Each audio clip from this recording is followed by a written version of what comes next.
ऐसा कहते हैं भगवान नारायण को 3 स्थानों पर मौन रह जाना पड़ा। एक बाली के सामने भगवान कोई ठीक ठीक उत्तर नहीं दे पाए, और एक बलि के सामने भगवान कोई ठीक ठीक उत्तर नहीं दे पाए, और एक काली नाग के सामने भगवान ठीक ठीक उत्तर नहीं दे पाए। काली नाग ने कहा साहब बनाया किसने? आप ही बनाने वाले हो, मार क्यों रहे हो फिर हमको? या तो हमारा स्वभाव सुधार दो, हमारे अंदर विष ना रहे, हमारे अंदर गुस्सा ना रहे, तो हम किसी का क्या बिगाड़ेंगे? तो भगवान ने कुछ नहीं कहा, चलो निकल के बाहर जाओ, बस इतना कर दिया। और बलि ने पूछा प्रभु एक बात बताओ, अभी मांगते समय छोटे से थे, नापते समय बहुत बड़े हो गए, मैंने कुछ शिकायत की? भगवान ने कहा नहीं की।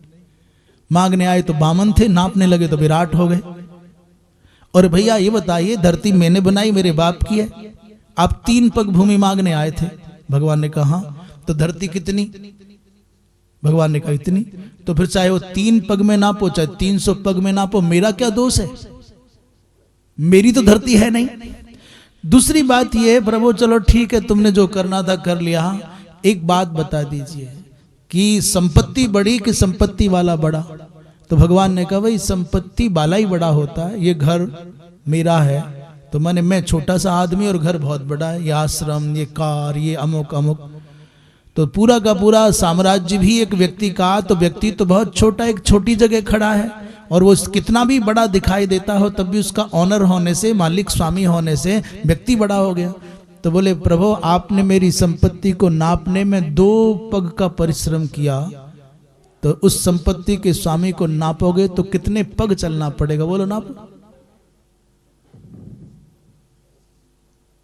भगवान बलि के सामने बहुत ज्यादा कुछ बोल नहीं पाए।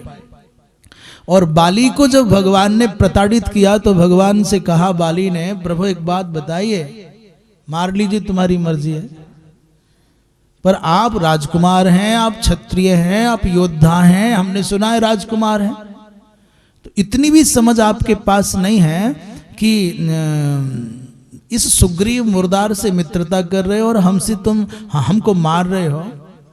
ये सुग्रीव तुम्हारा क्या साथ देगा? यदि मुझसे बात की होती तो मैं रावण को पकड़ करके लाता, उसका गला पकड़ करके लाता, आपके चरणों में डाल देता, बिना युद्ध के सीता मिल जाती। इतनी भी समझ नहीं है। आप कैसे राजकुमार हैं? आपको राजनीति का क ख नहीं आता। जो व्यक्ति अपना घर न बचा पाया, जो व्यक्ति अपने प्राणों की रक्षा करने के लिए भागा भागा घूमता है, उस मुर्दार सुग्रीव से मित्रता करते हो, और जो रावण को अपनी मुट्ठी में रखता है आज मुझसे लड़ाई कर रहे हो। मैं बैरी, सुग्रीव प्यारा, मैं शत्रु हो गया बिना किसी परिचय के, बिना किसी संबंध के, और वो तुम्हारा मित्र हो गया कमजोर व्यक्ति। और कैसे योद्धा हो आप? धर्म युद्ध में सामने से प्रहार किया जाता है, आप पेड़ की ओट में आकर के लड़ रहे हो। ये कैसी मानवता, ये कैसा वीरता है? भगवान ने कहा हमने तुमको इसलिए मारा है, तुमने अपने छोटे भाई की पत्नी को अनुज बधू भगनी सुत नारी सुन सठ कन्या समये चारी इनही कुदृष्टि बिलोके जोई और ताही बधे कछु पाप न हो। ये भगवान ने उत्तर दिया। तो बाली ने कहा प्रभु सच बताना, ये तुम्हारी मनुस्मृति मनुष्यों पर चलती है कि हम बंदरों पर भी चलती है? मनुष्यों में तो बहन बेटी भाई बंधु सब होते हैं, क्या बंदरों में भी भाई बहन ये माता पिता ये सब होते हैं क्या? अंत में भगवान ने कहा कि बाली तुम चाहो तो तुमको प्राण दे दूं, तुम्हारा जीवन रख दूं। बोले बस इतना ही बहुत है। बढ़िया प्रसाद दिया है आपने।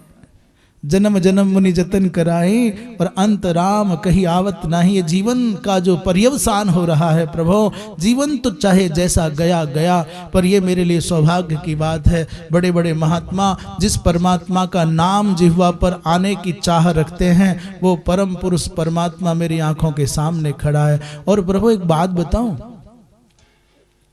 इस संसार में काम का बाण खा करके घायल होने वाले, धरती पर गिरने वाले कोटि कोटि जन होंगे, पर बाली उन सब में निराला है। वो काम का बाण खा करके धरती पर नहीं गिर रहा है, वो राम का बाण खा करके जा रहा है। प्रभु आपका बाण लगा, इससे बढ़िया और बात क्या होगी?